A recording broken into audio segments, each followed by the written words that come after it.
basically children just absorb the stresses of their parents. And if the mother's in pain, the baby is in pain. Emotionally, it's that simple.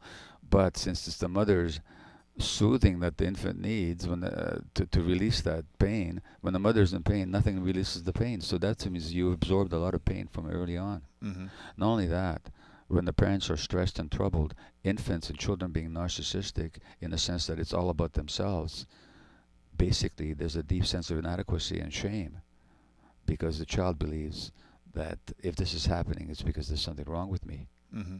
So there's a lot to compensate for. Mm-hmm. And all these things that I'm talking about are the essence of trauma.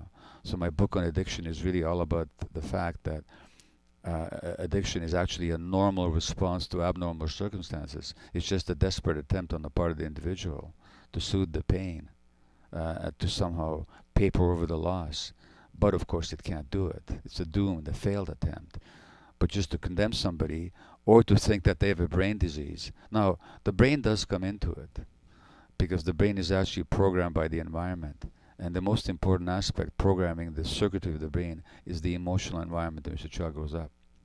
So there's an article from Harvard University published 5 years ago that says that the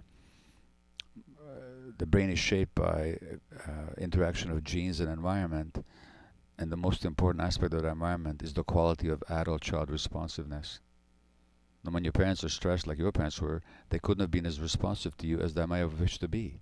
Mm-hmm. Which means your brain would have been also affected, which means that the stress circuitry in your brain would have been set at a high level, and when it's not, you don't even feel normal. Mm-hmm. So for you, normal is to be stressed.